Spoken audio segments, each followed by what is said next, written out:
सभी सम्मानित साथियों को नमन वंदन करते हुए मैं संजय कुमार भारतीय लोकसभा प्रभारी उत्तरी पश्चिमी दिल्ली और राष्ट्रीय सलाहकार सदस्य राष्ट्रीय सलाहकार समिति अखिल भारतीय परिवार पार्टी की ओर से आप सभी देशवासियों को और अखिल भारतीय परिवार पार्टी के सभी सदस्यों को भारत देश के एकमात्र पॉलिटिकल ट्रेनर श्री सैन्यवाज चौधरी भारती जी के अवतरण दिवस पर एवं पार्टी के दूसरे स्थापना दिवस पर हार्दिक शुभकामनाएं एवं बहुत बहुत बधाई अर्पित करता हूं। सम्मानित साथियों, 8 अगस्त का दिन हम सभी अखिल भारतीय परिवार पार्टी के सदस्यों के लिए बहुत ही महत्वपूर्ण दिन होने के नाते इस महत्वपूर्ण दिवस के अवसर पर मैं आप सभी के समक्ष अखिल भारतीय परिवार पार्टी के बारे में विस्तृत जानकारियां रखना चाहूँगा। साथियों, अखिल भारतीय परिवार पार्टी गांधीवादी विचारों पर चलकर बाबा साहेब अम्बेडकर द्वारा तैयार किए गए संविधान को मानते हुए डॉक्टर एपीजे अब्दुल कलाम जी के सपनों को साकार करके सम्राट अशोक के समय का भारत बनाएंगे, जो जाति, धर्म, भाषा, लिंग और क्षेत्र के भेद से ऊपर उठकर समानता, एकता, अखंडता के साथ सरदार पटेल जी की सोच का एक धर्मनिरपेक्ष संयुक्त भारत संघ होगा। अखिल भारतीय परिवार पार्टी, जो कि चुनाव आयोग द्वारा पंजीकृत एक राजनीतिक दल है, जो कि 22 राज्यों में अपना विस्तार कर चुकी है तथा बाकी राज्यों में विस्तार के लिए कार्य कर रही है। अखिल भारतीय परिवार पार्टी भारत को सशक्त, संपन्न और दुनिया का सबसे अग्रणी राष्ट्र बनाने के लिए कटिबद्ध है। हमारे उद्देश्य सम्राट अशोक के समय के अखंड भारत का निर्माण करना है। आज के वर्तमान भारत में जितने राज्य हैं तथा सम्राट अशोक के समय में भारत में जितने भी देश थे, उन सभी देश को संगठित करके संयुक्त भारत संघ, यूनाइटेड इंडिया ऑर्गेनाइजेशन बनाने का सपना है। अखिल भारतीय परिवार पार्टी का मानना है कि कोई भी राष्ट्र तब तक मजबूत नहीं बन सकता जब तक कि वहां के नागरिक संपन्न और आर्थिक, सामाजिक, राजनीतिक रूप से मजबूत ना हो। इसी उद्देश्य के लिए अखिल भारतीय परिवार पार्टी का गठन किया गया। हमारा मानना है कि यदि हमें भारत को वास्तव में दुनिया का सबसे मजबूत अग्रणी राष्ट्र बनाना है, तो हमें सबसे पहले भारत को अंदर से मजबूत करना होगा।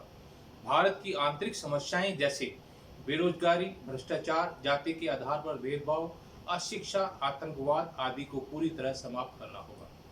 भारत को आजाद होने से लेकर अब तक जो भी सरकारें रहीं या जिन भी नेताओं ने सत्ता हासिल की, वे यही सब बोलकर सत्ता में आए, परंतु सत्ता में आने के बाद भी वे परिवर्तन नहीं कर पाए। जिनके लिए जनता ने उनको चुनकर सत्ता में भेजा था। अब भारत की राजनीति को करीब से देखा गया तो पाया गया कि इसके 2 मुख्य कारण रहे हैं। पहला, भारत की राजनीति में भारत की अधिकतर आबादी का प्रतिनिधित्व ही नहीं रहा, और दूसरा, जनता हमेशा सत्ता परिवर्तन के पक्ष में रही, परंतु कभी व्यवस्था परिवर्तन नहीं किया गया। इस कारण हमारे देश के अंदर ही 2 देश तैयार हो गए। एक है उभरता हुआ इंडिया और एक पिछड़ता हुआ भारत। उभरता इंडिया वो है जो पूरी दुनिया से टक्कर ले रहा है और जो हर क्षेत्र में विश्व के बड़े बड़े देशों को टक्कर दे रहा है। वह इंडिया जिसकी अधिकतर आबादी पढ़ी लिखी है, जो सक्षम है, संपन्न है, जिसमें से अधिकतर लोग शहरों में रहते हैं, उनके पास बड़ी बड़ी गाड़ियां हैं, गगनचुंबी इमारतें हैं।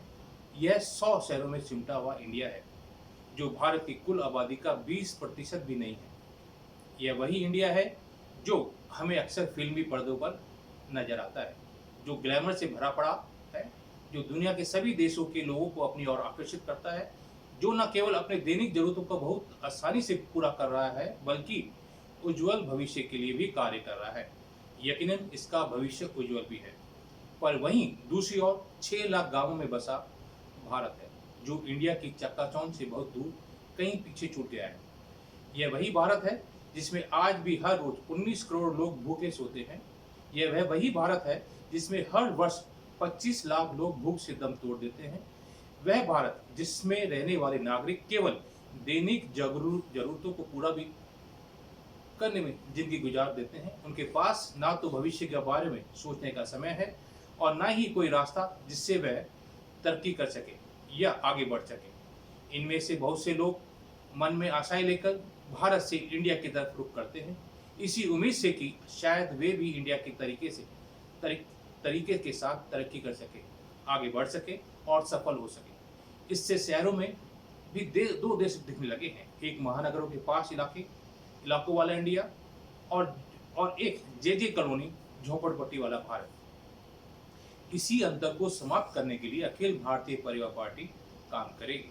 हमारा मानना है, जब तक हम प्रतिनिधित्व की बात नहीं करेंगे, सबको उनकी संख्या के अनुपात में प्रतिनिधित्व नहीं देंगे, इक्वल रिप्रेजेंटेशन की बात नहीं करेंगे, तब तक समाज से भेदभाव और असामान्य को समाप्त नहीं किया जा सकता।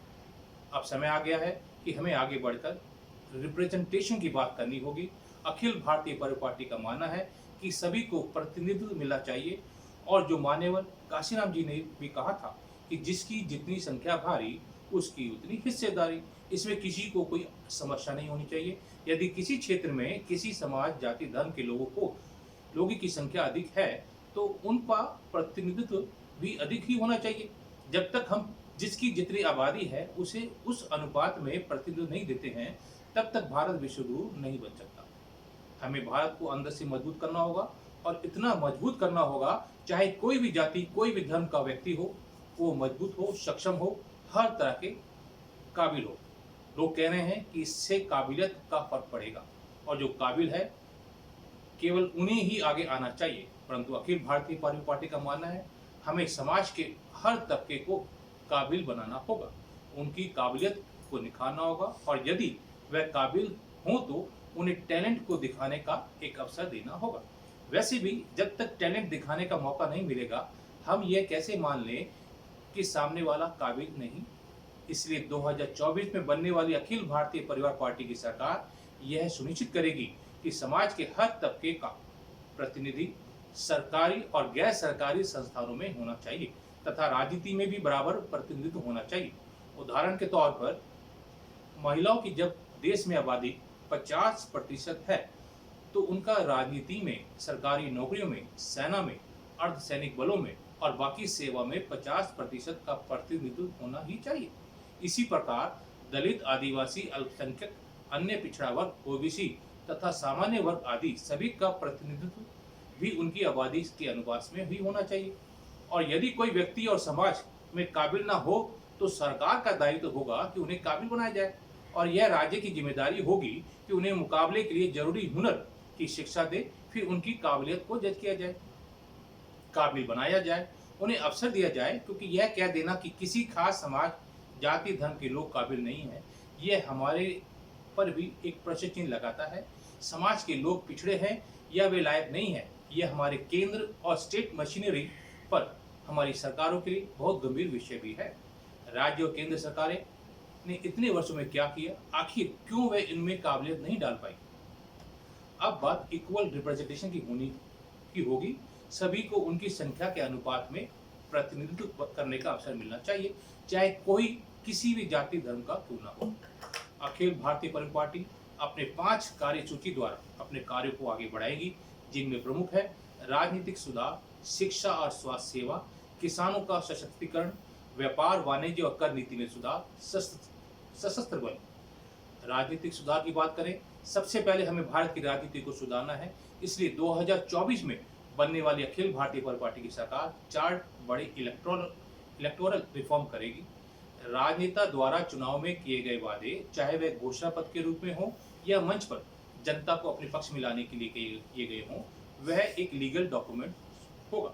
यदि नेता सत्ता में आने के बाद या जीतने के बाद जनता से किए गए वादे नहीं करता है तो उसे उसका कारण कोर्ट में बताना होगा, और यदि कारण संतोषजनक ना हो तो उसे उस नेता को आगे चुनाव लड़ने पर प्रतिबंध लगे। क्योंकि यह भी धोखा देना ही माना जाएगा कि जनता ने जिस नेता को चुना वो झूठ बोलकर उसने वोट लिया। इसके साथ ही साथ राजनेता की रिटायरमेंट एज तय की जाएगी। जब हम 65 वर्ष की आयु में सुप्रीम कोर्ट के जज को यह कहकर रिटायर कर देते हैं कि वह मानसिक रूप से सही निर्णय नहीं ले सकता है, तो हम 65 वर्ष से अधिक आयु के नेता को सांसद, विधायक, मंत्री, मुख्यमंत्री या प्रधानमंत्री क्यों बना देते हैं? राजनेताओं के लिए भी वही रिटायरमेंट एज होगी जो सुप्रीम कोर्ट के मुख्य न्यायाधीश के लिए होगी, जो कि अभी 65 वर्ष है।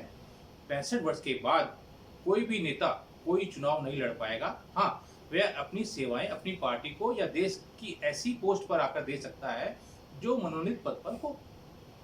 महिला सशक्तिकरण के लिए हमें राजनीति में महिलाओं की भागीदारी बढ़ानी ही होगी। देश की 50% आबादी को राजनीति में 50% प्रतिनिधित्व मिलना ही चाहिए। अखिल भारतीय परिवार पार्टी महिला आरक्षण विधेयक के पक्ष में है और इसे रिजर्वेशन नहीं बल्कि रिप्रेजेंटेशन बोलना उचित रहेगा। 2024 में बनने वाली अखिल भारतीय परिवार पार्टी की सरकार महिला आरक्षण विधेयक को पास करके महिलाओं को राजनीति में कम से कम 33% भागीदारी सुनिश्चित करेगी और इसके लिए अखिल भारतीय परिवार पार्टी ने अपने स्तर पर एक पहल अभी से शुरू कर दी है। हम 2024 में कम से कम 33% और अधिकतम 50% टिकट महिला उम्मीदवार को ही देंगे। नेताओं को बार पेंशन को समाप्त किया जाएगा और केवल एक पेंशन नीति को लागू किया जाएगा। अब बात करें शिक्षा स्वास्थ्य सेवा की। जैसे कि हम सबको पता है कि किसी भी राष्ट्र की उन्नति में अच्छी शिक्षा का बहुत महत्व होता है। बाबा साहिब भीमराव अम्बेडकर जी ने कहा था कि व्यक्ति की शिक्षा का उसकी कमाई के स्तर में बहुत बड़ा गहरा संबंध होता है। यदि हमें भारत को दुनिया का सबसे मजबूत देश बनाना है तो हमें भारत की शिक्षा नीति को व्यवहारिक बनाना होगा। दूसरा क्षेत्र जिस पर अखिल भारतीय परिवार पार्टी बहुत अधिक जोर देगा वह है शिक्षा। हमारा मानना है कि शिक्षा व्यवहारिक होनी चाहिए जिससे कि व्यक्ति पढ़ लिख कर अपना कोई व्यवसाय कर सके। विद्यार्थियों को इतना सक्षम बनाया जाए कि वह स्कूल कॉलेज में ही अपने पैरों पर खड़े हो सके। भारत की शिक्षा नीति गुरुकुल पद्धति पर हो तथा गुरुकुल की सभी अच्छी बातों का समावेश भारत की शिक्षा नीति में हो, जिससे कि आने वाली पीढ़ी का बौद्धिक विकास के साथ साथ चरित्र निर्माण भी हो।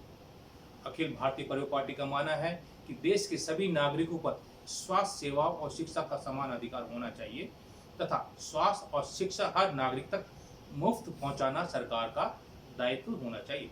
इसके लिए अखिल भारतीय परिवार पार्टी की सरकार शिक्षा और स्वास्थ्य सेवाओं का राष्ट्रीयकरण करेगी जिससे हर नागरिकों को समान शिक्षा समान सेवा प्रदान की जा सके।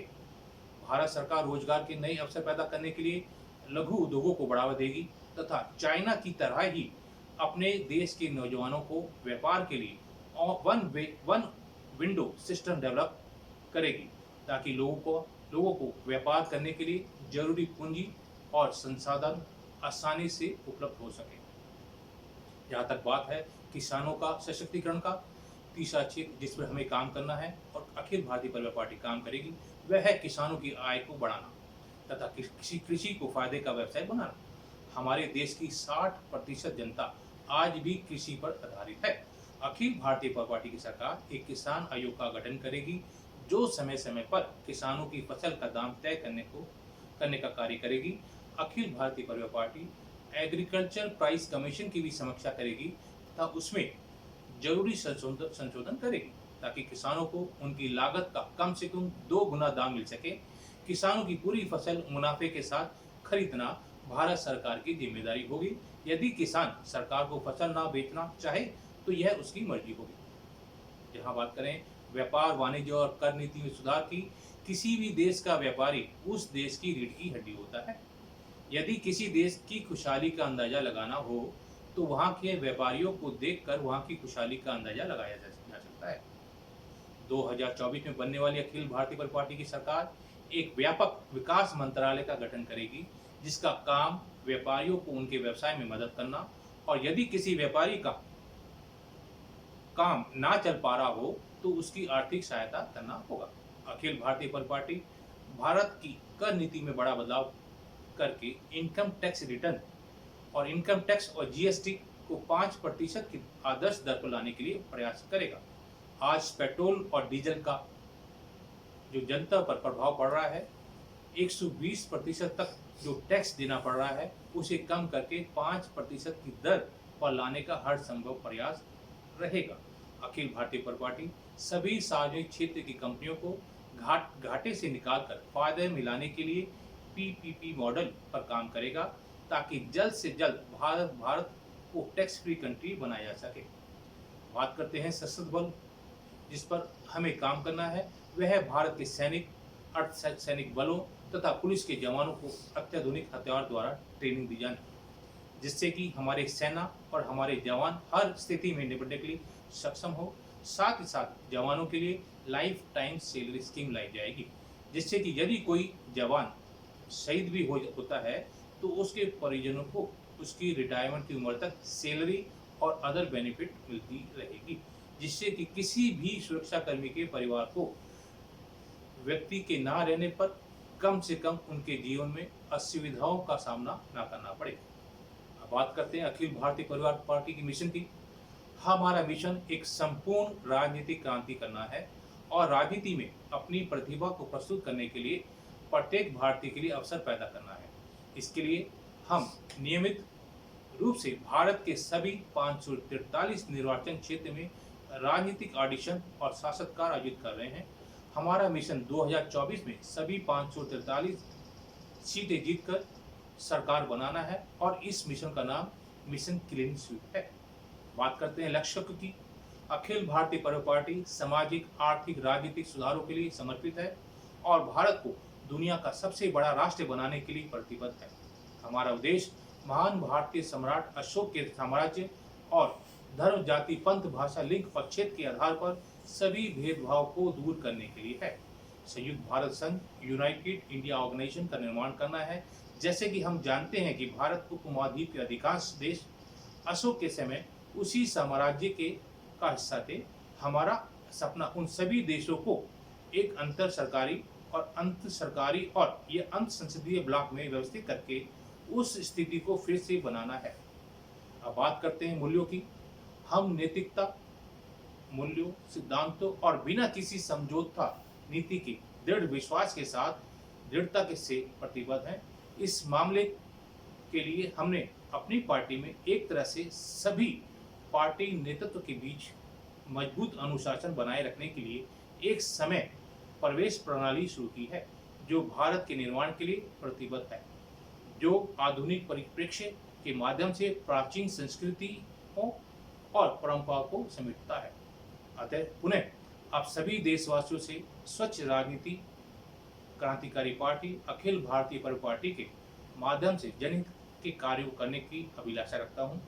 आओ मिलकर एक बेहतर भविष्य बनाएं, जहां राजनेता काम करने वाले हों, न कि केवल पद पर प्राप्त करने की इच्छा रखने वाले। एक कुशल कार्यपालिका हो जो जनता के हितों की रक्षा करे। ऐसी न्यायपालिका हो जो सभी नागरिकों को समयबद्ध उचित न्याय दिला पाए।